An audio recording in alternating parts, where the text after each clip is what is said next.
Hey, this is Dave DeCamp from antiwar.com. This is anti-war news for Friday, July 19th, 2024.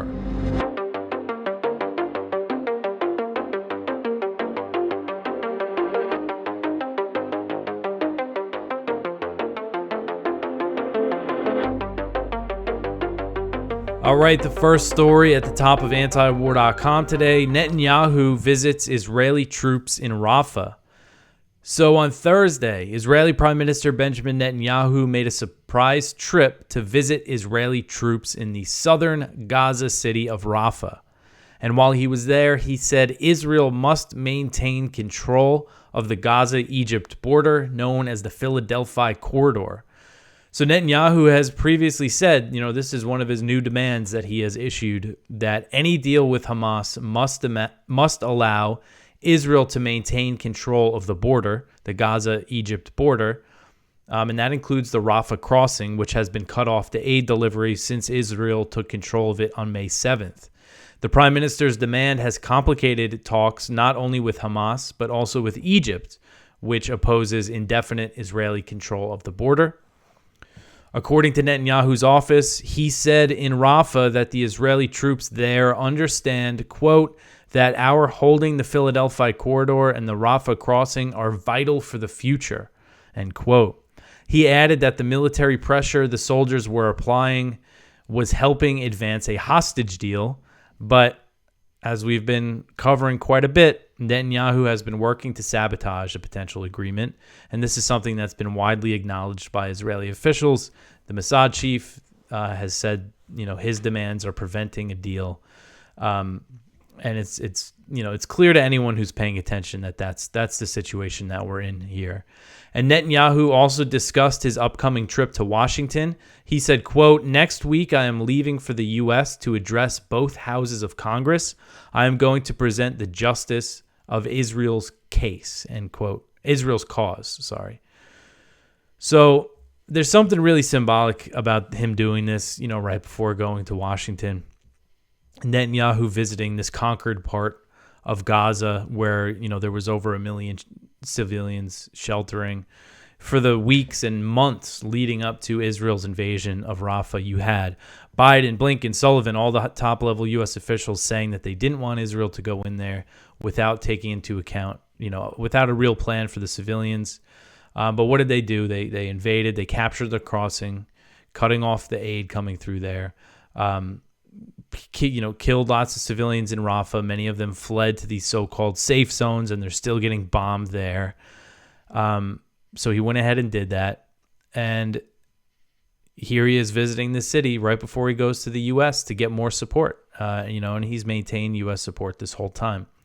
Now, I don't want to make it seem like, Biden did ultimately give Netanyahu the green light to capture the Rafah crossing and ultimately backed the invasion.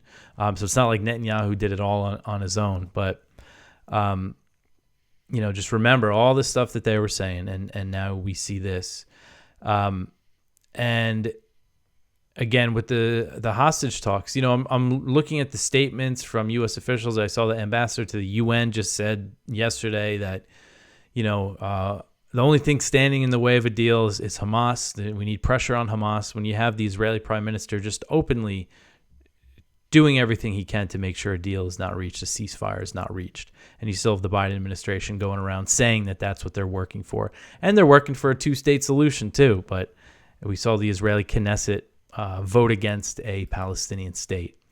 So Netanyahu blocked the next story here. Netanyahu blocks order to build field hospital for Gaza children. So Israeli Defense Minister Yoav Gallant announced Wednesday that the Israeli military was setting up a field hospital inside Israel to treat Palestinian children from Gaza, but Prime Minister Benjamin Netanyahu has vetoed the plan. Netanyahu's office said that it informed Gallant in writing that the prime minister does not approve establishing a temporary hospital for Gaza's children, and therefore it would not be established. An official in the Israeli Defense Ministry told the Times of Israel that Netanyahu blocked the hospital for political reasons. Netanyahu could come under criticism from extremist members of his coalition, who have a lot of power and influence in Israel, But essentially what this official was saying, what the Times of Israel report was saying, is that if Netanyahu let a field hospital be built for children, for kids, that he would come under heavy criticism from members of his coalition government. Even though these kids, it's not just kids wounded by Israeli airstrikes, it's also newborn babies who are dying because they don't have proper nutrition because their mothers can't breastfeed them. They can't make breast milk because they're suffering malnutrition. Just a complete horror show in Gaza. And some children have been evacuated into Egypt for medical care. But since Israel captured the Rafah border crossing, that vital lifeline has been cut off.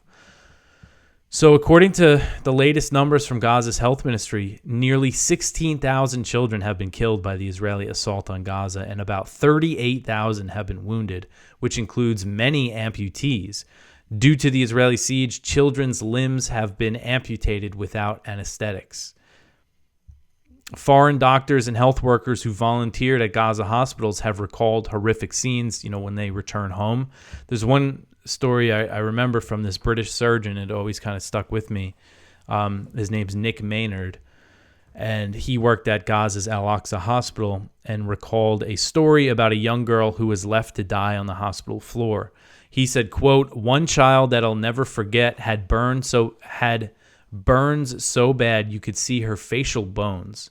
We knew there was no chance of her surviving that, but there was no morphine to give her. So not only was she inevitably going to die, but she would die in agony. And what made it even worse was that there was nowhere for her to go and die. So she was just left on the floor of the emergency department to die," end quote. So this is what Israel's doing to the kids of Gaza. And Netanyahu, this seemed like something that they announced that they would do to placate the U.S. And there's been a lot of times where we've seen Israel say, "Oh yeah, we're going to let this in. We're going to do this." That's what they tell the U.S. or they announce it, and then it ends up not happening. And this seems to be one of those cases. All right, so the next one here, 230 congressional staffers sign letter protesting Netanyahu's speech. This one's from The Hill. So more than 200 anonymous staff members across 122 Democratic and Republican congressional offices signed a letter this week calling for Congress to protest or boycott Israeli Prime Minister Benjamin Netanyahu's speech next week on Capitol Hill, citing concerns about the ongoing war in Gaza. The letter, organized by the Congressional Progressive Staff Association and signed by 230 House and Senate staffers, said speaking out against Netanyahu's July 24th address to Congress was an issue of morality and not politics. They said in the letter, quote, "Citizens, students, and lawmakers across the country and the world have spoken out against the actions of Mr. Netanyahu in his war on Gaza. Israelis have been protesting in the streets for months, decrying his failure to negotiate a ceasefire and release of hostages. We hope you will join your fellow members of Congress in protest at his speech or in refusing to attend it," end quote. Some staffers, mostly progressives, have repeatedly called for a ceasefire. So we'll see. I mean, a lot of the Congressional Progressive Caucus, which is about 100 members, are expected to boycott or protest Netanyahu's speech in some way. But I mean, what does that mean? I mean, you see AOC and Ilhan Omar. They say Biden's supporting a genocide, but they're also endorsing him. I mean, how does that logic make any sense at all? Same thing with Bernie Sanders. I mean, he's been opposing what's happening in Gaza, but at the same time, he's writing op-eds right now saying Biden shouldn't drop out. They're endorsing. You say a guy. I don't know if Bernie Sanders has labeled it a genocide, but I know at some point AOC did. You say someone's committing a genocide, but you're still going to endorse them and vote for them. I mean, it just shows what politics are, As far as I know, maybe I haven't heard of any progressive member of Congress saying that they wouldn't vote for Biden or they wouldn't endorse Biden because of what's happening in Gaza. I don't think a single one has said that. And now there's all these reports that Biden's going to drop out this weekend or something. But we'll see. Who knows really what's going to happen. All right, so the next one here, Democratic Party platform backs Biden's approach to Gaza. So this article's from Middle East Eye. So the Democratic Party released their new platform last week. And it's much longer than the Republican one. It's 80 pages. The Republican one was only 16 pages, which was shorter than previous years. It was about 80 pages as well. But this one is much longer. And packed in there is a lot of really horrible stuff about Israel. Just summarizing it, they say, the U.S. stands and supports with Israel, vows to keep supporting them with, weapons and everything, supporting the genocidal war in Gaza. It mentions Iran. It claims that Trump was so soft on Iran, even though Trump pulled out of the nuclear deal and put all these sanctions on them, and he killed Soleimani, but it goes after him, as if he was some kind of dove on Iran. So there's just a lot of really bad stuff. And, the Republican platform mentioned Israel and said that they wanted to deport, the protesters. But again, it was much shorter. This one, I mean, if you want to check it out, it's almost like unhinged when the section about Iran specifically, just these claims about that Trump's so weak, he was so weak on Iran. It just goes to show where we're at. Not a good situation. They're trying to out-hawk each other on Iran because you had J.D. Vance the other night say, we can't launch these weak little bombing runs. We got to hit them hard. All right, so the next one here, Ben Gvir makes provocative visit to Al-Aqsa. So Israeli Minister of National Security Itamar Ben Gvir made a provocative visit to the Al-Aqsa Mosque compound in Israeli-occupied East Jerusalem on Thursday as part of his effort to thwart a hostage deal with Hamas. Ben Gvir, leader of the Jewish Power Party, said in a video he recorded in front of the Dome of the Rock that Netanyahu should not make a deal with Hamas despite the increasing domestic pressure. He said, quote, "I am praying and I am also working hard so that the prime minister will have the strength not to fold and to go on to victory, to add military pressure, to stop their fuel from entering Gaza to win," end quote. So under the status quo at Al-Aqsa, which is known as the Temple Mount to the Israelis, non-Muslims can visit the site, but they're not supposed to pray. So you have Ben Gvir in this video saying, he's praying. And Ben Gvir and other extremist settlers, they frequently defy this ban with the backing of Israeli police. So this is, Palestinians are worried about, Israel eventually taking over Al-Aqsa, taking over the mosque, which is the third holiest site in Islam. And this is such a sensitive issue. Of course, it has been since the Zionists, first showed up. Ben Gvir said in the video that he had, quote, to visit the most important place for the state of Israel, for the Jewish people, to pray for the hostages to return home, but without a reckless deal, without surrender, end quote. So he calls it the most important place for the state of Israel. Remember, this is occupied Palestinian territory. Ben Gvir's visits to Al-Aqsa, and this is something he's done before, they're all the more provocative. This is a very high-level Israeli minister, as far as I know. And he's like the highest level official that we've seen do stuff like this, and he's in charge of the police in his role. He's a very powerful minister, and Israeli police raids on Al-Aqsa. You see them raid the compound and tear gas and beat worshipers there. These things happen and they spark rocket fire from Hamas. There was a big exchange in 2021 that ended with 260 Palestinians being killed, about over 60 being children. And a source close to Hamas, this is very obviously one of the motives for October 7th, which they called the attack Al-Aqsa flood, so very clearly has a lot to do with it. But I put a quote in here that I remembered from back in October 2023 from a Hamas source speaking to Reuters who said, quote, "It was triggered by scenes and footage of Israel storming Al-Aqsa Mosque during Ramadan, beating worshipers, attacking them, dragging elderly and young men out of the mosque. All of this fueled and ignited the anger," end quote. So it's clear what Ben Gvir is trying to be as provocative and inflammatory as he can be. All right, so the next one here, Israeli drone strike kills Hamas commander in Lebanon. This one is from Jason Ditz. On Thursday morning, an Israeli drone struck the village of Gaza in eastern Lebanon's Bekaa Valley, almost 25 miles across the border. The attack hit a vehicle, killing a man identified as Mohammed Jabara, and he was reported to be a Hamas official, a commander within Hamas. So, he's in Lebanon, so he's obviously not involved in what's happening in Gaza, but there's been some other Hamas officials killed by Israel. If you remember a few months back that they launched a drone strike in Beirut. It was the first time Israel bombed Beirut since 2006, and they killed one of the Hamas officials involved in the negotiations. So the strikes across the border continue. The next one here, Russia says that it may deploy nukes in response to the U.S. missile deployment. So Russian Deputy Foreign Minister Sergei Ryabkov said Thursday that Moscow will not rule out deploying nuclear missiles in response to the U.S. planning to deploy missile systems to Germany in 2026 that were previously banned by the Intermediate Range Nuclear Forces Treaty, the INF. Ryabkov said, quote, "I don't rule out anything," end quote. And so he went on to reference Kaliningrad, which is the Russian oblast on the Baltic Sea that's wedged between Lithuania and Poland and separated from the rest of Russia.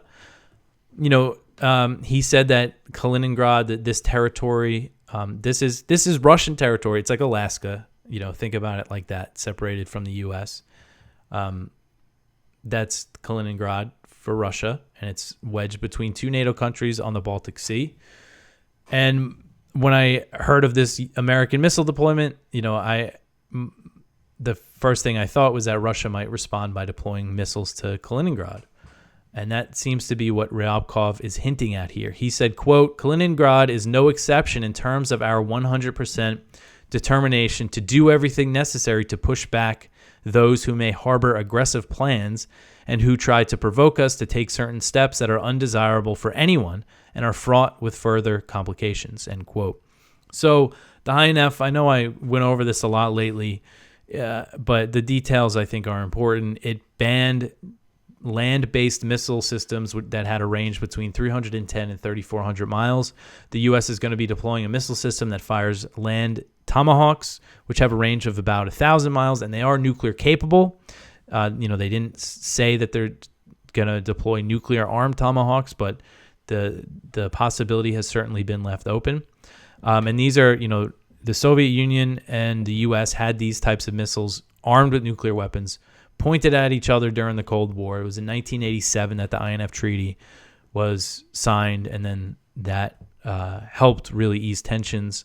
So we could be back, in a couple years, if things don't improve between the U.S. and Russia, could be back in that scenario again. Now, the U.S. does have nukes in Germany, but they're gravity bombs that have to be dropped from planes. Missile systems are different. They could just fire them. And, of course, they all, the U.S. and Russia have ICBMs and submarines, nuclear-armed submarines, but this is still, like shorter range, medium range missiles on the land in Europe that could hit Russia.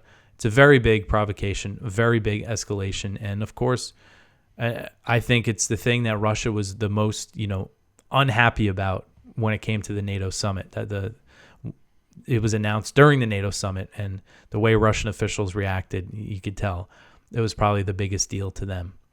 All right, so the next one here, and I don't know if I said, but the U.S. pulled out of the INF in 2019. All right, Russia says, let's be realistic on the chances of Trump ending the Ukraine war. So this is Russian Foreign Ministry spokeswoman Maria Zakharova said that she noted comments from former President Trump and his running mate J.D. Vance about ending the war in Ukraine, but said Moscow needed to be realistic about the prospect. She said, quote, "We saw the statements. Trump said he would resolve the conflict within 24 hours. Then Vance said that China is a bigger problem for the United States than the Russia-Ukraine conflict. It's necessary to separate pre-election rhetoric from statements by government officials vested with the appropriate powers. If we talk about whether it's possible to resolve the conflict, let's be realistic," end quote. And then she said something that I thought was interesting. She pointed out that during the previous Trump administration, you had these officials Trump and his advisors talking about making peace in the Middle East, the deal of the century, which was the so-called peace plan for the Israel-Palestine conflict that would have annexed a large portion of the West Bank and kept all the settlements. But it was a real joke of a peace plan. I think that they released it just so the Palestinians would reject it, and they could say, see, look, they never accept anything. But it was never a viable option. I mean, it made the Palestinian territory look like Swiss cheese because all the settlements here, Israeli-only access roads here. So it was never viable. But she said, quote, they prepared for the deal of the century for quite a long time, but it did not end in anything. And under Biden, on the contrary, a colossal historical tragedy happened, end quote. And also, she's probably referencing the Abraham Accords, which is the normalization deals between Israel and the UAE and Bahrain. And this was kind of portrayed as peace deals, but these countries weren't at war. What they were doing was trying to integrate Israel into the region. Part of that strategy was also to build kind of an anti-Iran alliance.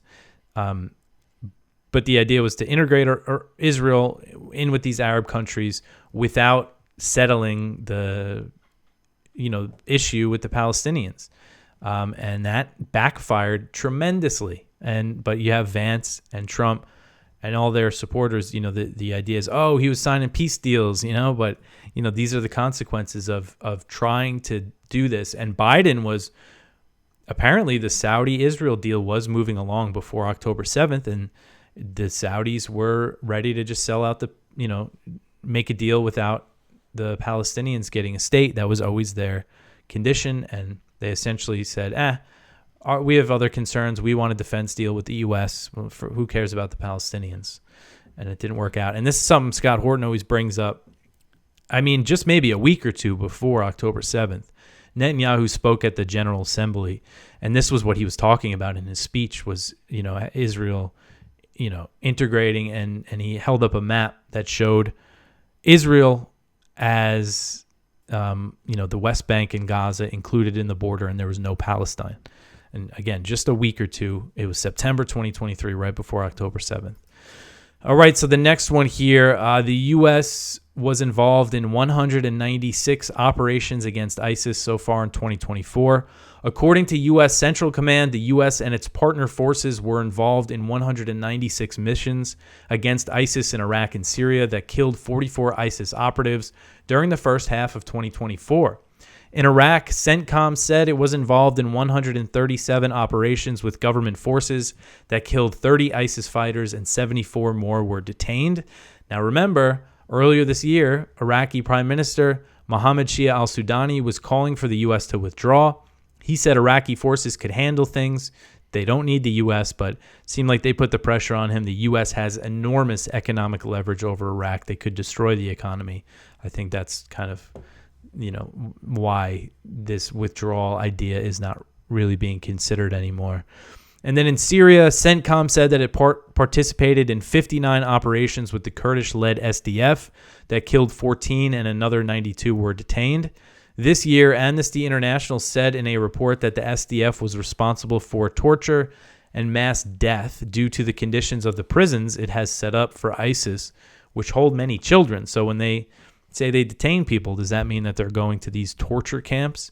And I mean, that report I went over barely got any attention, but this is something that's been known for a while, that these conditions in these camps, which again include a lot of children, they include a lot of wives of ISIS fighters, and a lot of them, were forced into marriages, basically victims of human trafficking, who are now sitting in these prisons. Really horrific conditions. And then, I just mentioned in this story the fact that, so in Iraq, you have a government that is the supposed partner of the U.S.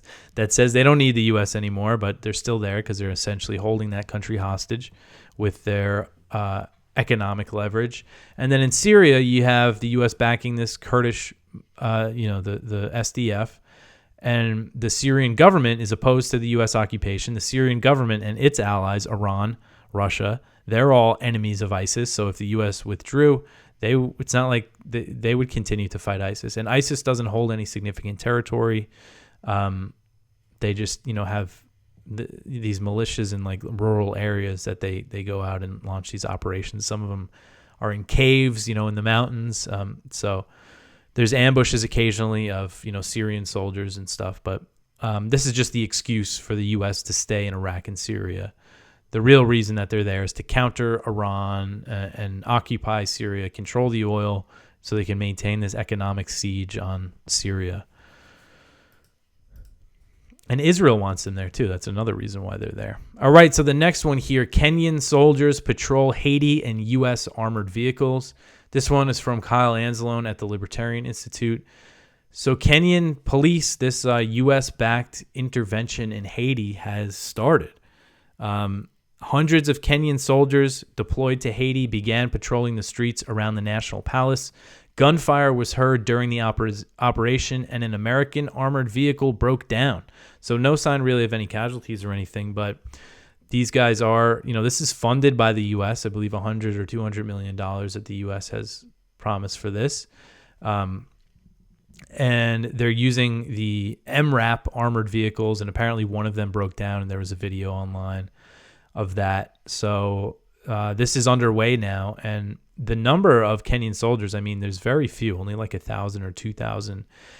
And so this could be kind of disastrous if any of these armed groups decide to really go after them.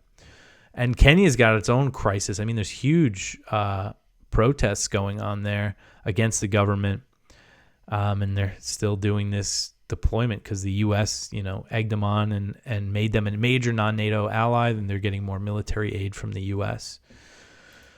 All right, so the last story here, South Korea opposition aims to stop Taiwan entanglement. This is from the South China Morning Post. I thought this was interesting.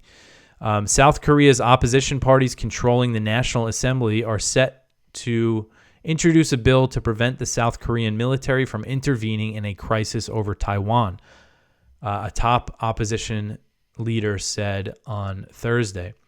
So Kim Jun-hyung, interim head of the Rebuilding Korea Party, told This Week in Asia in an exclusive interview that his party and the main opposition Democratic Party of Korea plan to jointly introduce the bill to parliament soon. Kim said, quote, "There have been growing discussions in Washington among some military commanders and congressmen that South Korea and Japan should intervene in a crisis over Taiwan," end quote. So this is interesting. Kim goes on and says, quote, This law bill aims to prevent the South Korean military from being dragged into such an eventuality and make it focus on its original mission to defend the South from the North's threats," end quote. So the opposition just won. They had the parliamentary elections, and the opposition won by a landslide. The two main opposition parties have 187 seats in the 300 seat parliament. Maybe not a landslide, but they have a majority. And this is something that could change. So when is the presidential elections? I got this Google here. Because, when we talk about North Korea, Yoon, who came in 2022, he was very, hawkish, and so they're not until 2027. So never mind.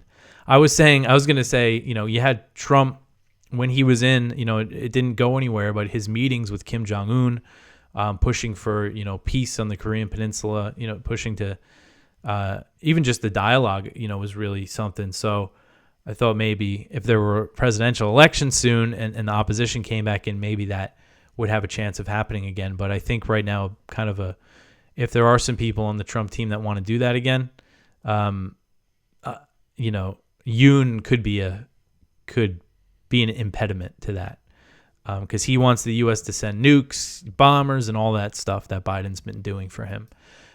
So anyway, we'll see. What I'm worried about with the Korean Peninsula is that Trump's going to be surrounded by China hawks. One thing I didn't mention yesterday when we were talking about Taiwan, the stuff that Trump was saying about how they should pay, is that it looks like no matter what, he's going to be surrounded by China hawks. I don't think there's really any options, unless he puts Rand Paul somewhere, which I don't think that's going to happen. of someone being appointed who's not a China hawk, because all the people who are, better than the neocons are still China hawks, unfortunately. So it's not going to be good with, China related. All right, so that is it for the news for today. Please go check out our viewpoints. One from Ramsey Baroud: when supporting Israel is a liability, is Gaza changing the West? One from Ted Snyder: could a change in tone lead to peace talks in Ukraine? One from Gideon Levy: getting rid of Netanyahu is not enough. One from Vez Engler: the true purpose of NATO remains U.S. hegemony. And one from Sophie Hurwitz: the Gaza pier is a symbol of Biden ineffectiveness. So please go check all of that out. Go check out our blog. We link to Conflicts of Interest. Kyle Anzelin's great show. I just recorded with him today, so that should be coming out sometime soon. Also recorded with Scott Horton, so I'll be on there again soon as well. Please go check that out. And if you haven't watched it already or listened to it, check out my interview with Khalil Sayegh that I posted. He's a Palestinian Christian from Gaza. We talk about his family's, the tragedy that they've had to deal with in Gaza and the situation for the Palestinian Christians in general. So yeah, that is it for me for the week. It does seem like we're going to be covering more kind of electoral stuff. I'm going to try not to do it too much, but again, foreign policy, it's important. And I'm already getting people telling me I'm sounding like I'm too pro-Trump or I'm sounding like I'm too anti-Trump or whatever. But, I just try to do the best I can, to kind of analyze the what to expect from the foreign policy, even though it's really hard to. But I'm gonna try to do it. Well, that is it for me. So I'll be back in a few days. Thanks for listening.